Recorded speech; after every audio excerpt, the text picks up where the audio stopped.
Meus queridos irmãos, vamos abrir a palavra do Senhor nosso Deus, no Evangelho segundo escreveu Mateus, capítulo 17, verso 1.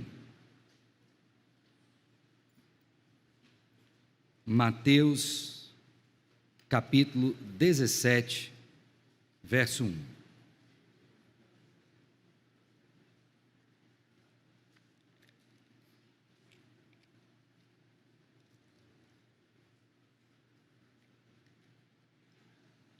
Deixe sua Bíblia aberta, eu farei a leitura do verso 1 até o verso 8, que servirá de base para a nossa meditação nessa noite. Mateus 17, de 1 a 8. Vamos orar antes de lermos. Querido Deus, Senhor nosso, mais uma vez rendemos graças ao Senhor por este culto, particularmente nesta ocasião em que podemos tomar a Tua palavra em nossas mãos, abri-la, lê-la e, segundo a iluminação do Teu Santo Espírito, compreendê-la. Ajuda-nos, ó Deus.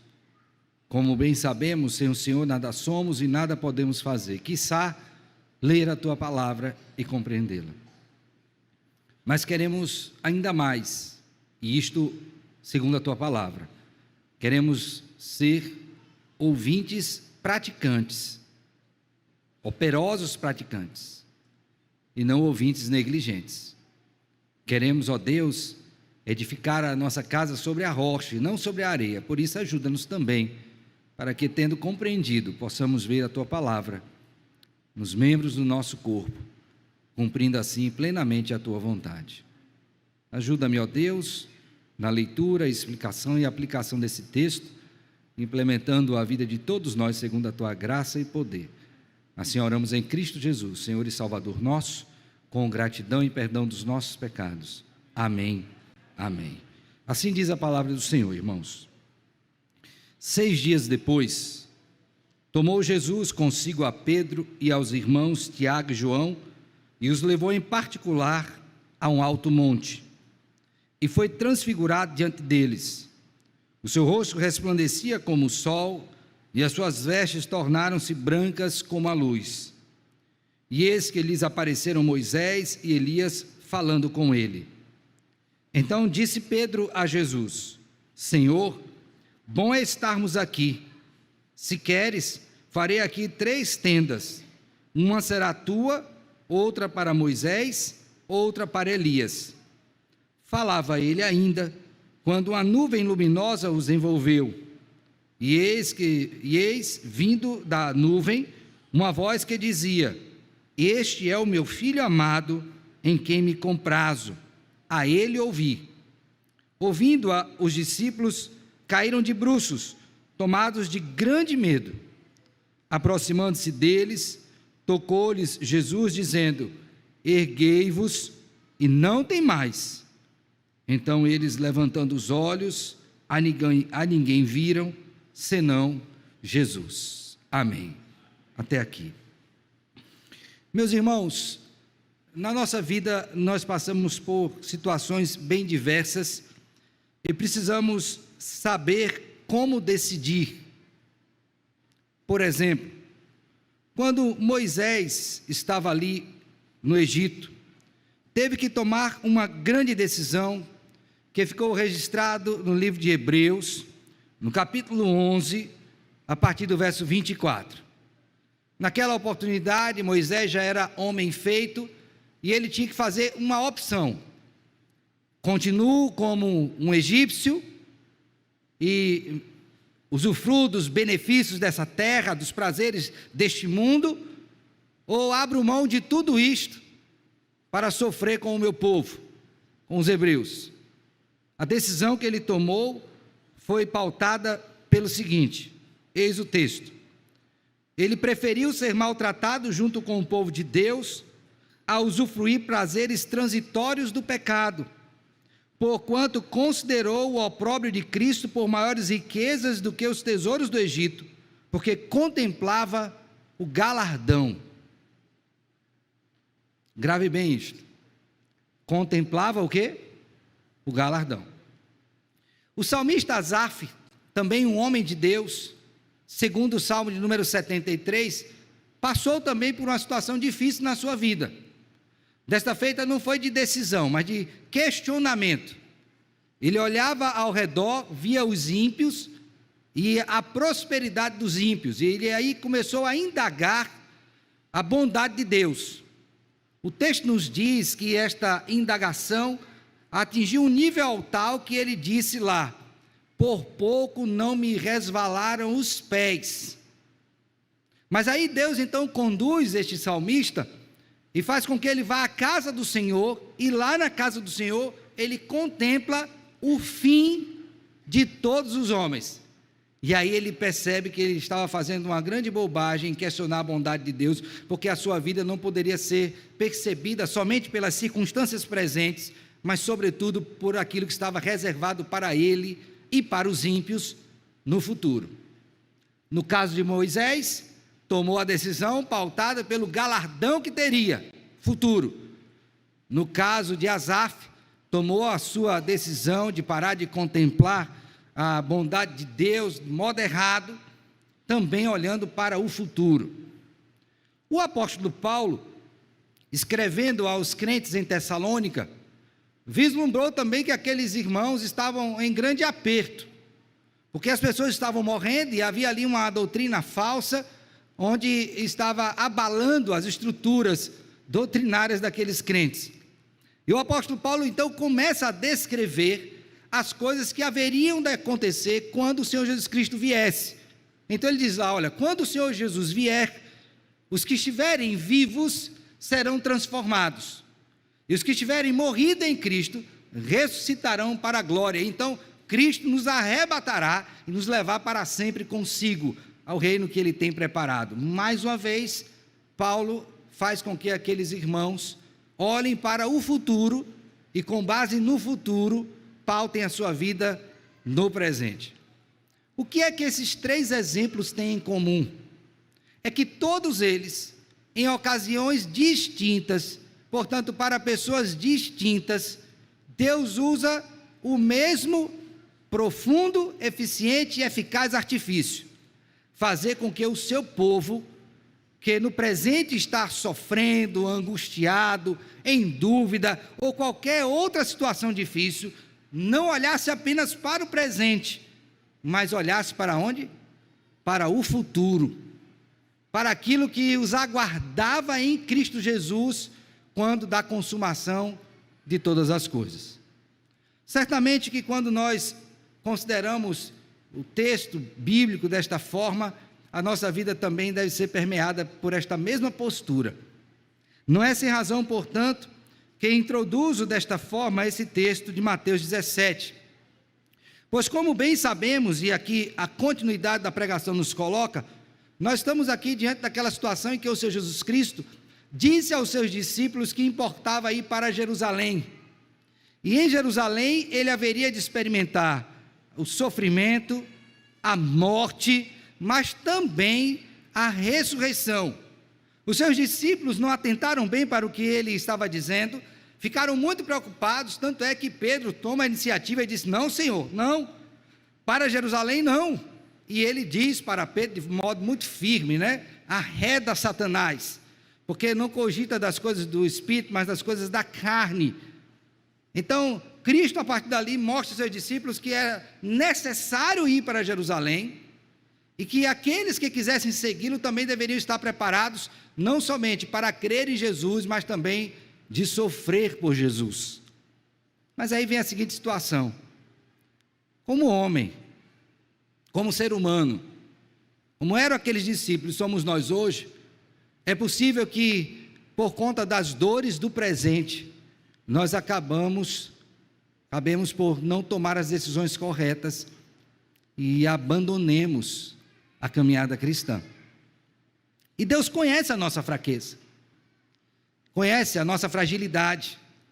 Não é essa a razão, portanto, que esse texto de Mateus, capítulo 17, de 1 a 8, mostra-nos como o Senhor Jesus Cristo agiu em sua soberania, em seu poder, para encorajar os seus discípulos, a fim de que eles não desistissem da caminhada cristã e vislumbrassem que no futuro eles haveriam de experimentar o galardão desejado por Moisés, haveriam de não ter mais dores ou qualquer tipo de sofrimento. Por isso, nessa noite eu quero mostrar aos irmãos, à luz desse texto, que o vislumbre do Rei Jesus glorificado é uma permanente fonte de encorajamento para os discípulos em meio às lutas da vida cristã. O vislumbre do Rei Jesus glorificado é uma permanente fonte de encorajamento para os seus discípulos em meio às lutas da vida cristã. Como é que o texto nos mostra isso? Primeiramente, nos versos de número 1 a 3, nós temos o Senhor Jesus Cristo revelando a sua glória. Primeira coisa que ele faz para encorajar os seus discípulos é o quê? Revelar a sua glória. E eu queria que você voltasse seus olhos mais uma vez para o texto de Mateus 17, desta feita, do verso número 1 a 3. Olha o que é dito. 6 dias depois, então observe que Mateus está ligando este evento com o evento que o antecedeu, onde o Senhor Jesus Cristo falou que teria que morrer, mas que haveria de ressuscitar, onde Cristo falou aos seus discípulos que eles teriam que sofrer, mas deveriam perseverar, e seriam galardoados por isso. Depois desses eventos, certamente diante do abatimento dos discípulos, Cristo realiza o que realizou, que foi a transfiguração. Então, 6 dias depois, tomou Jesus consigo a Pedro e aos irmãos Tiago e João, e os levou em particular a um alto monte. Note bem aqui algumas coisas muito importantes. A primeira delas, que ele não tomou todos os discípulos, tomou apenas alguns. Há muitas razões aqui para pensar sobre por que Cristo escolheu esses 3 e não outros 3. E eu creio que uma das coisas que nos ajuda aqui a compreender é porque esses discípulos tiveram papel importante na igreja primitiva. Eu acho que esse é o ponto que torna a gente mais consistente na avaliação desse texto. Note que Pedro é uma das colunas, João também, e Tiago, que inclusive foi o primeiro mártir. Então esses aqui, que haveriam de ter essa projeção na igreja, foram contemplados pelo Senhor, mas isso não quer dizer que os demais foram desprezados, porque haviam intencionalidade, segundo essa perspectiva, de levar estes. Então o Senhor Jesus Cristo toma esses 3 e leva-os para que local? Para um monte. E aqui, mais uma vez, é importante que a gente considere este aspecto geográfico dito pelo evangelista Mateus. Por exemplo, foi num monte que o Senhor Deus deu a Moisés as tábuas da lei. Foi num monte que o templo do Senhor foi erigido. Foi num monte onde o profeta Elias travou uma luta contra os profetas de Baal e venceu os profetas de Baal. Então, quando você olha para a Escritura, você vê que a ideia de monte é muito importante, pois é sempre associada a um lugar de revelação do poder e da glória de Deus. Mas de modo específico aqui em Mateus, foi no monte, Mateus capítulo 5, onde o Senhor Jesus Cristo realizou o seu primeiro discurso, ou o seu primeiro sermão, dentre os 5 que temos aqui registrado em Mateus, que é conhecido como o sermão do monte, ou também sermão da montanha. Então não é à toa que Cristo leva os seus discípulos para esse lugar, porque conhecedores da palavra e da circunstância onde estavam, eles sabiam que naquele local, Cristo haveria de revelar algo grandioso para eles. Agora eu quero abrir só um parênteses aqui, antes da gente prosseguir, sem quebrar a ideia do texto. Com isso não quer dizer que Deus só fala conosco no monte. Então tem pessoas hoje em dia que sobe monte, desce monte, não é? Vai atrás de Deus no monte. Não, por favor.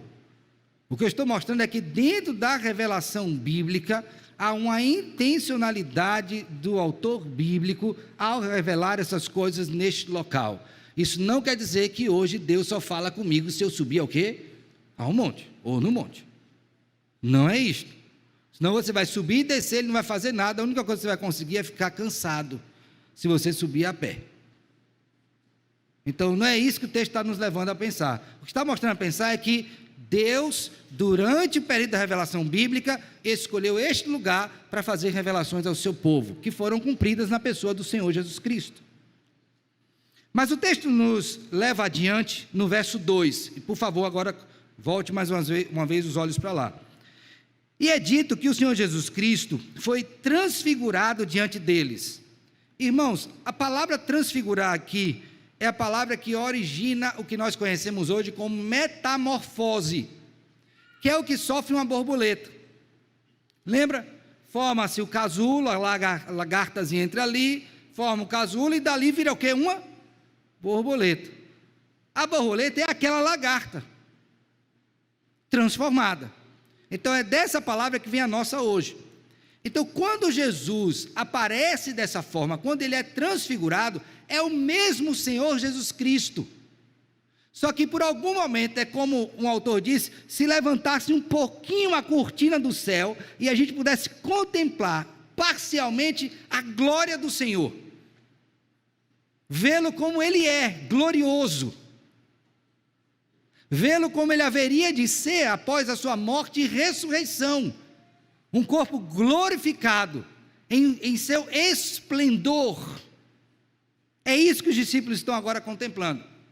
E essa transfiguração, ela é revelada a partir de dois aspectos importantes aqui. Acompanhe comigo no texto. E foi transfigurado diante deles. Agora veja, primeiro, o seu rosto resplandecia como o sol. Irmãos, nós bem sabemos a ação do sol sobre os demais astros. Mas nem o sol tem luz própria, né? Por que não tem? Porque é Deus quem dá. Então aqui está alguém que é maior do que o sol. É aquele do qual João falou em Apocalipse, dizendo que no céu não precisará sol, nem precisará lua, nem precisará estrela, porque o Senhor mesmo será a luz. É isso que os discípulos estão vendo. O Senhor da luz, a própria luz. João descreveu isso, por favor, abra sua Bíblia em João capítulo 1, dizendo o seguinte, João capítulo 1, Evangelho. Abriram? Verso 14. João 1, 14. Lembre que João também estava onde? No monte, com Pedro e Tiago, seu irmão. Então, quando ele escreve o Evangelho, ele fala daquilo que ele viu. E o que foi que ele viu? Olha só. E o Verbo se fez carne, e habitou entre nós, cheio de graça e de verdade. E vimos o quê? A sua glória. Glória como do unigênito do Pai. Então foi isso que eles viram. Uma luz que era incomparável. Nada podia se comparar a ela, portanto. Quando Moisés estava realizando seu ministério, ele pediu para ver a Deus. E Deus disse, não tem como ver. Vou botar você numa fenda, e você vai ver o reflexo da minha glória. Quando ele subia para receber do Senhor a palavra, ele descia e o rosto dele resplandecia. E ele não era Deus. Ele teve contato com Deus.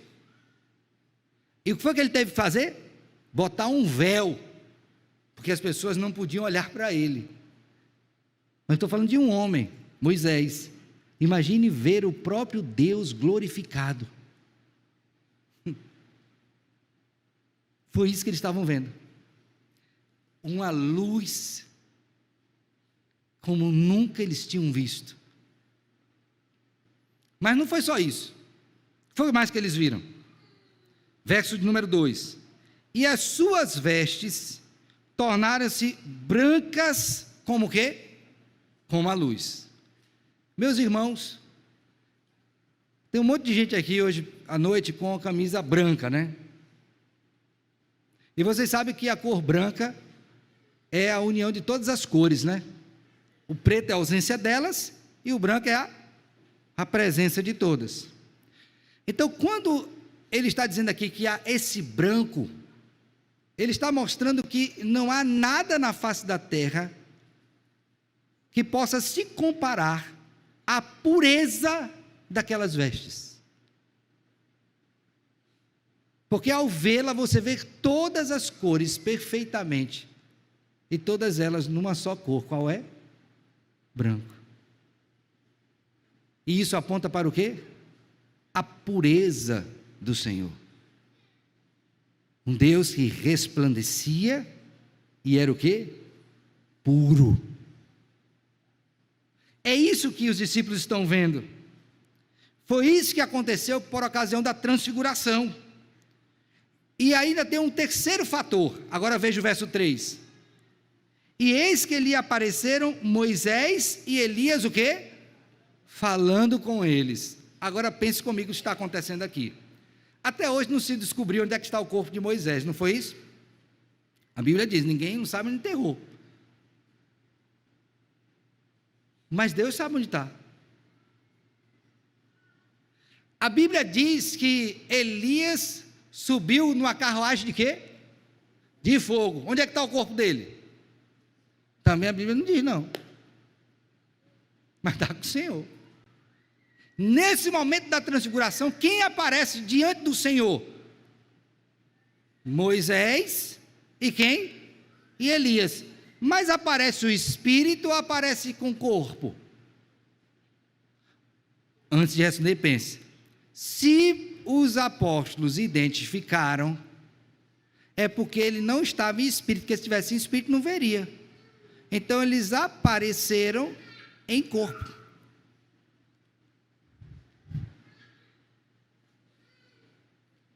Pensa nisso.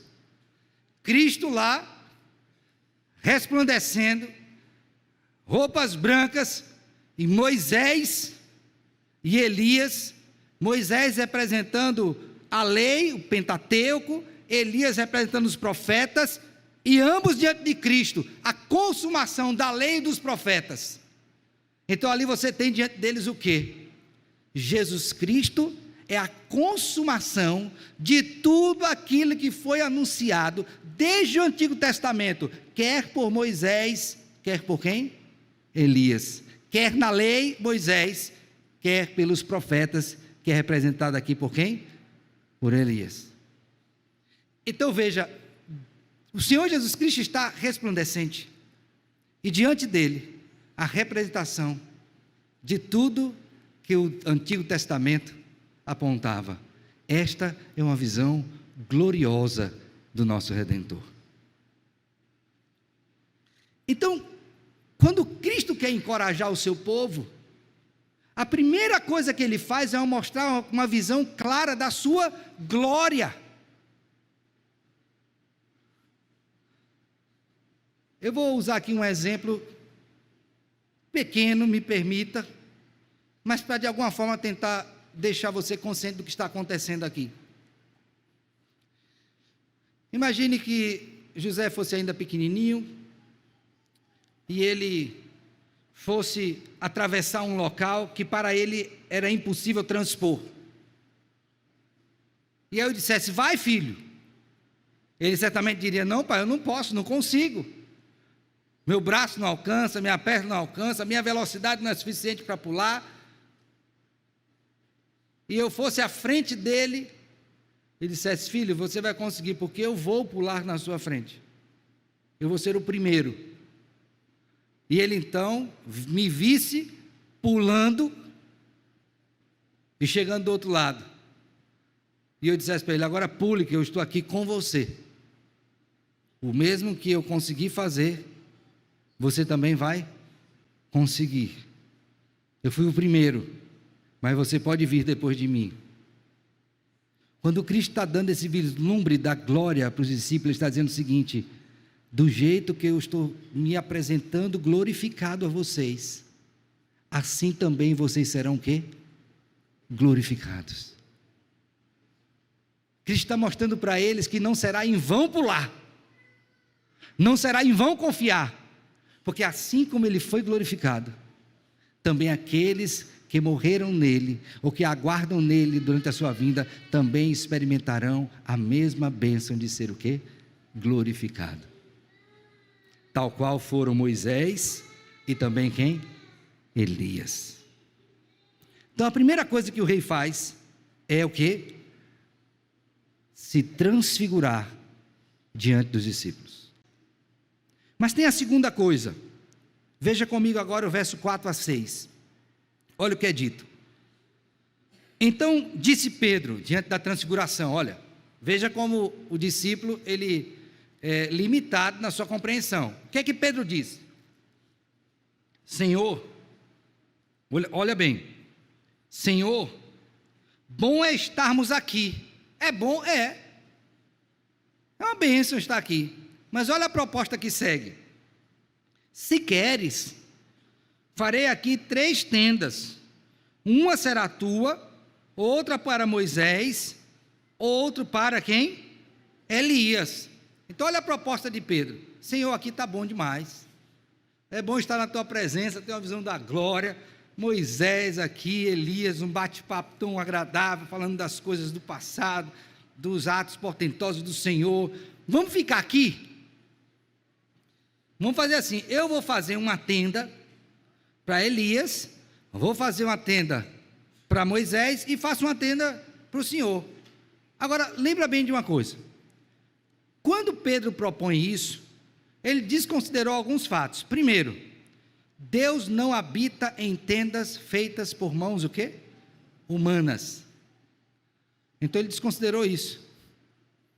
Isso estava tanto em Moisés quanto em Elias, representando o colégio profético. Segundo, quando ele diz que vai fazer uma tenda para Moisés, uma para Elias e uma para Cristo, ele está das duas uma, ou rebaixando Cristo à altura de Moisés e Elias, ou sublimando Moisés e Elias à altura de Cristo, que também é o quê? Errado. Cristo é superior. Ele não habita no mesmo lugar que Elias e Moisés. Então foi uma fala tola. Tanto é que ele nem terminou a sua fala, e olha o que acontece no verso número 5. Falava ele ainda, quando ele foi interrompido. Agora foi interrompido por quem? Veja bem. E como? Quando uma nuvem luminosa os envolveu. Aqui é a Shekinah, a glória de Deus. A glória de Deus os envolveu. Então aquilo que ele podia ver já não conseguia mais, porque a glória de Deus os envolveu. Além disso, ocorreu uma outra coisa que foi audível. Uma voz do alto que dizia: e eis vindo da nuvem, uma voz que dizia: este é o meu filho amado, em quem me comprazo a ele ouvir. Então a primeira coisa que o texto nos mostra, irmãos, quando Cristo quer encorajar, é revelar-se na sua glória, transfiguração, mas a outra é testificar a sua autoridade, a testificação da sua autoridade. Como? O próprio Pai está dizendo, diante de Moisés e diante de Elias, vocês têm que ouvir ao Filho, que é a consumação, tanto do que Moisés disse, quanto do que Elias falou. Esse é o meu filho amado, a ele o quê? Ouvir. Agora eu creio que se você já leu os evangelhos, deve ter se lembrado que essa frase ocorreu em outro momento. Quando foi? No batismo. Volte aí sua Bíblia, por favor, ainda em Mateus, capítulo de número 3, verso de número 15. Mateus 3,15. Olha o que é dito. Mas Jesus lhe respondeu: deixa por enquanto, porque assim nos convém cumprir toda a justiça. Então ele o admitiu. Batizando Jesus, saiu logo da água, e eis que se lhe abriram os céus, e viu o Espírito de Deus descendo como pomba, vindo sobre ele. Agora observe: e eis uma voz dos céus que dizia: este é o meu filho amado, em quem o quê? Então, unindo as duas ideias de Mateus, o que é que está sendo dito aqui agora? O filho que vocês devem ouvir é aquele no qual eu tenho todo o meu prazer. Pedro estava ouvindo isso, João estava ouvindo isso, Tiago estava ouvindo isso. O que é que eles estavam ouvindo? Mais importante do que a experiência de ver-me glorificado é ouvir a minha palavra e obedecê-la. Vou repetir. Mais importante do que ver a Cristo glorificado é ouvir a palavra dele e obedecer a sua palavra. O que está acontecendo aqui, irmãos, é que o Pai está dizendo em alto e bom som para aqueles que estão ali no monte que Jesus Cristo é o seu Filho e que aqueles que são seus discípulos devem ouvir a voz do seu Filho. A transfiguração não foi para eles ficarem embevecidos com aquilo e se esquecerem do principal. Era um estímulo para eles prosseguirem. Mas prosseguirem em que sentido? Ouvindo a voz do Filho. Aprendendo acerca da palavra do Filho. Obedecendo a Jesus. Era isto. Então ele dá um vislumbre da sua glória, há uma testificação da sua autoridade e, por fim, uma demonstração da sua misericórdia. É assim que Deus encorajou esses discípulos.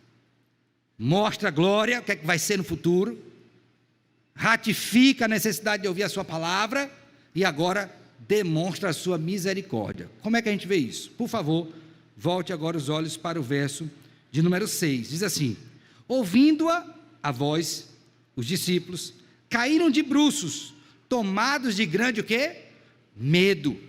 Medo aí é fobia, tá? Não tem hoje em dia, né, o povo classifica aí, transtornos fóbicos. Então esse aqui estava com medo da glória de Deus. Era tão bom, né, se todas as fobias humanas fossem medo da glória de Deus, não era? O camarada tem medo de ficar pobre, tem medo de adoecer, tem medo de perder um ente querido, mas não tem medo de Deus. Tem uma coisa errada, não tem? Esses discípulos temeram a quem? A Deus. Por conta disso, caíram de bruços. Imagina essa cena, irmão. Se coloca naquela condição, eles no monte, a glória de Deus aparece, eles caem de bruço, rosto no chão, prostrados.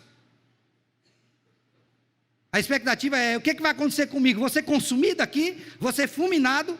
Porque lembre que eles tinham na mente o Antigo Testamento. E quando alguém entrava na glória de Deus sem autorização, era fulminado.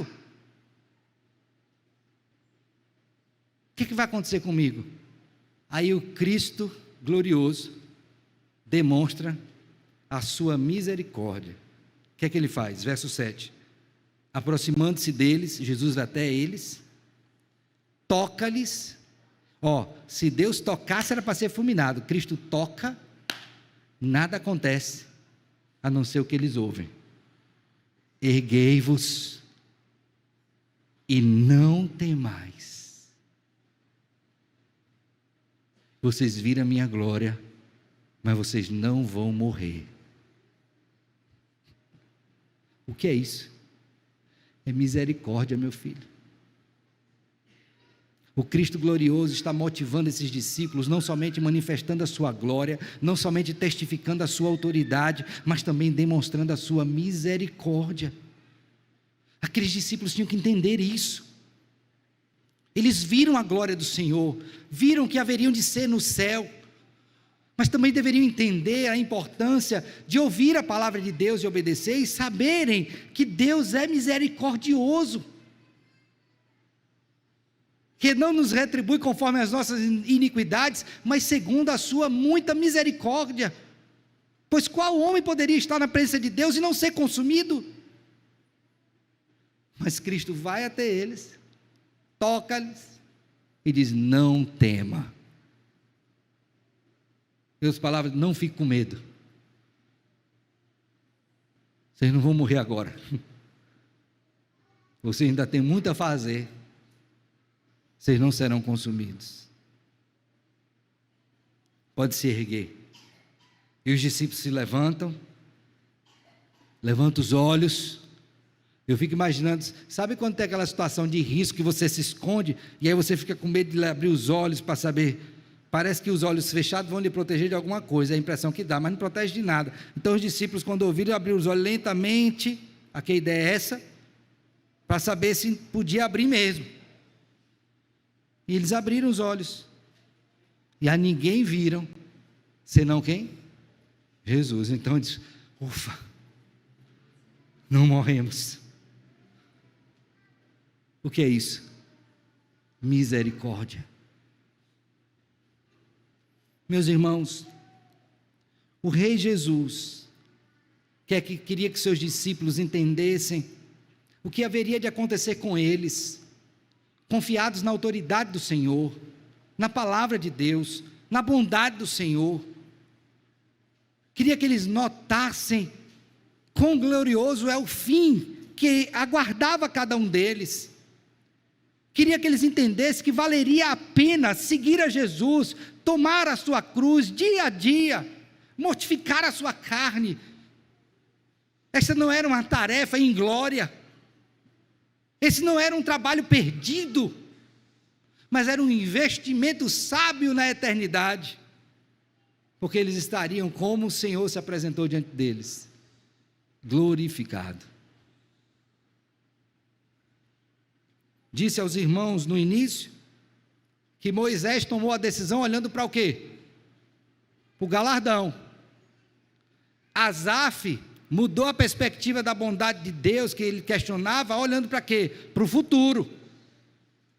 Paulo consolou os irmãos em Tessalônica, que estavam com medo da morte, dizendo o quê? Olhem para o futuro, vocês vão ressuscitar.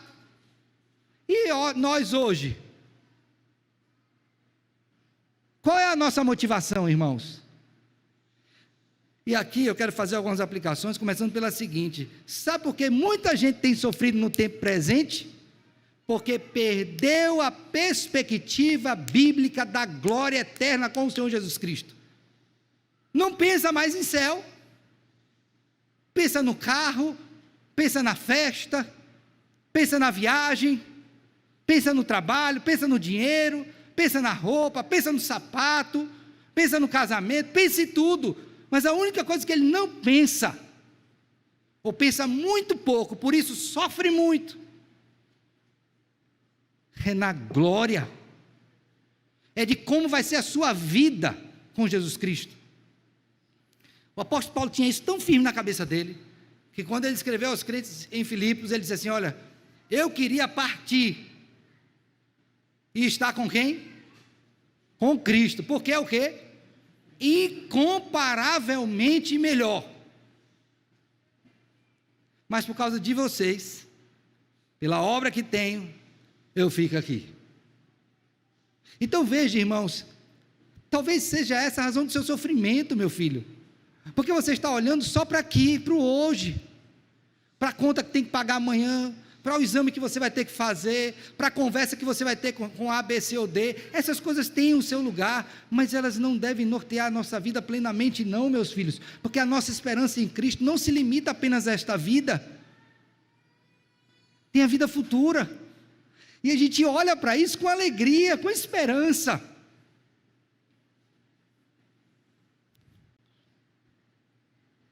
Você precisa fazer assim.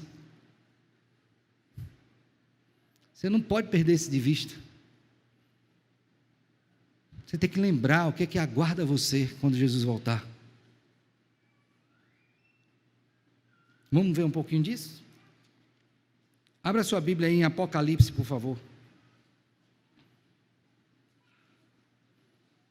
Capítulo 19.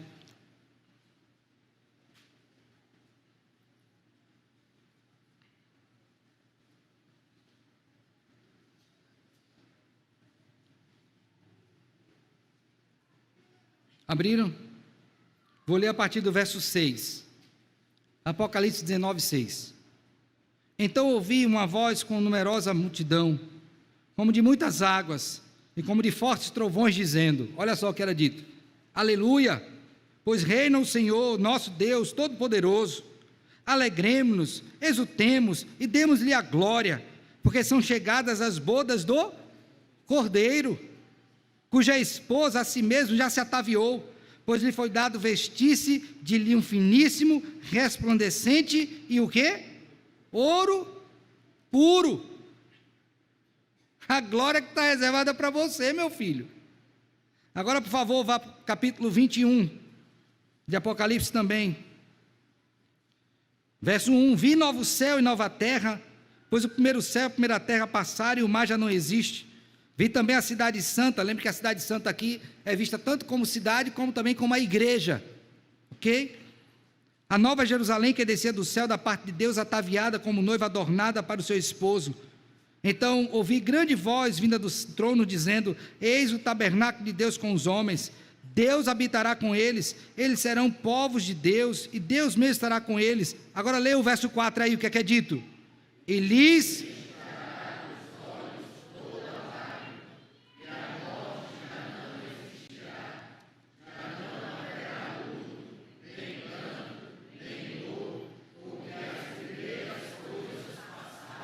É isso que lhe aguarda.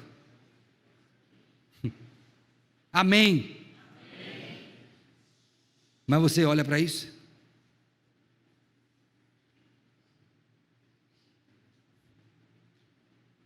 Você está olhando para aqui? Para o chão? Então, quando você lê esse texto, você tem que entender a importância de cultivar na sua cabecinha, no seu coração, a esperança da glória. Não esqueça disso. Isso é lenitivo para a nossa alma. Isso é fonte de encorajamento para todos os dias levantar e viver para a glória do Senhor. Isso é esperança pura, como diz o povo, na veia, para você não desistir. Para quando você for tentado a deixar as coisas de Deus e abraçar o do mundo, você dizer, não quero fazer como Moisés, porque eu contemplo o galardão.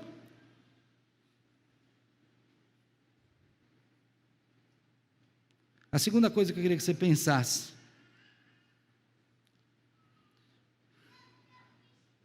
quando a nuvem apareceu, não é? A voz disse o quê? Este é o meu filho amado, em quem tenho prazer. A mesma coisa que ele disse lá no batismo, só que ele acrescentou uma frase. Qual foi a frase? Aí ele ouviu. Aqui eu quero dizer uma coisa para você. Pastor, eu não sou Pedro, não sou Tiago, não sou João, não vi a glória de Deus sendo manifesta, então eu vou precisar que Deus me revele alguma coisa aqui, para eu crer. Não, meu filho. Então eu quero deixar uma coisa bem clarazinha aqui para você. Isso aqui foi revelado para a nossa instrução, por isso está registrado. Quando a voz veio, o pai falando do filho, ele não disse o seguinte, este é meu filho amado em quem me comprazo, viva através das transfigurações que ocorrerão ao longo da sua vida. Não, ele não disse isso não. Ele disse o quê? A ele o quê? Ouvir. Aí você pode dizer, pastor, então o senhor está querendo dizer que eu não preciso de revelações dessa monta para viver com esperança? É isso mesmo. O que é que você precisa?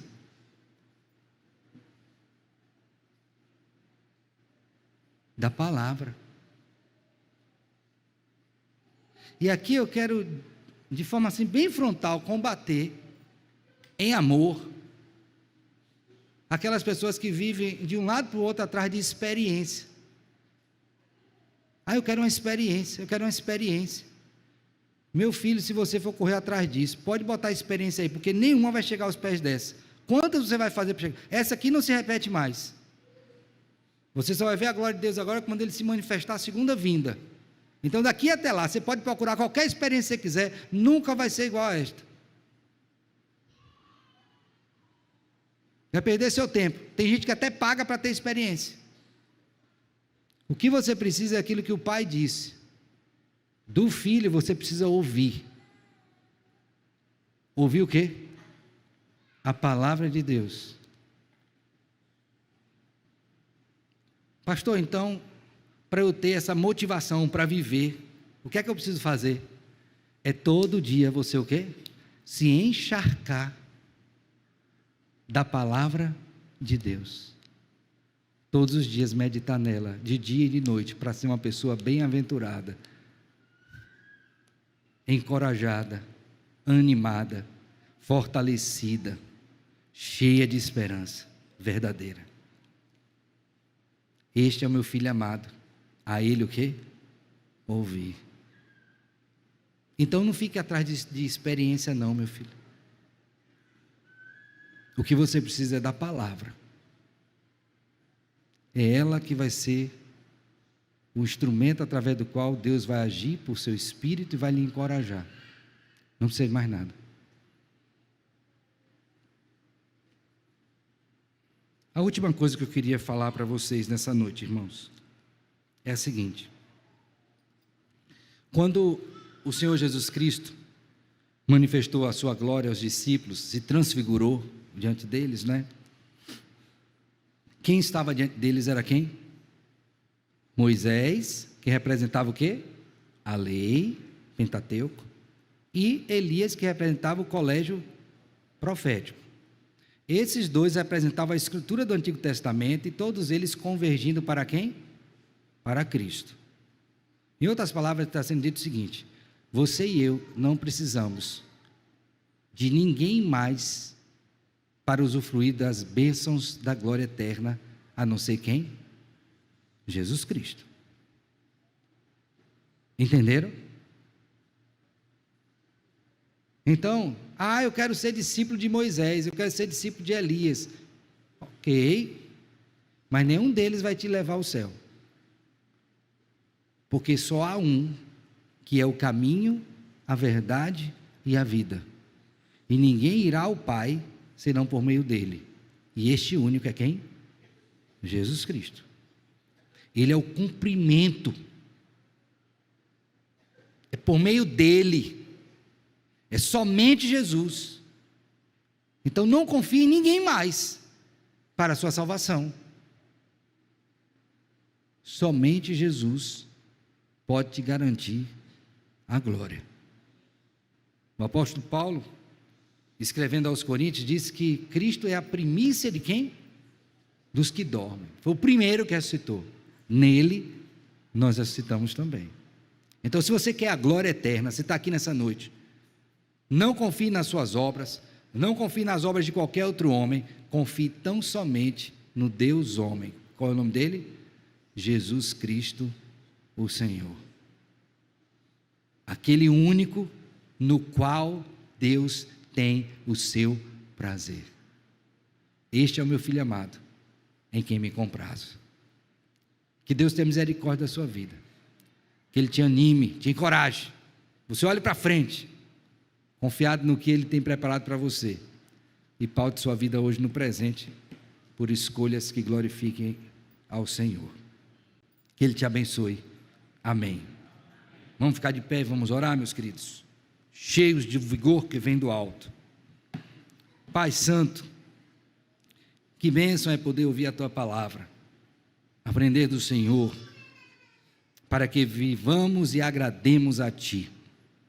Graças te rendemos porque nos deu a Tua palavra, através da qual somos encorajados, despertados, animados a vivermos de modo santo e agradável a Ti.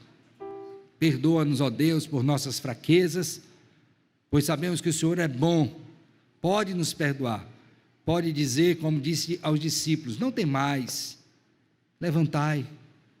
Faz isso conosco também, Senhor, pois muitas vezes caímos e por vezes permanecemos prostrados, mas rogamos ao Senhor que nos ajude a levantar e a viver uma gloriosa expectativa da vida eterna com o Senhor.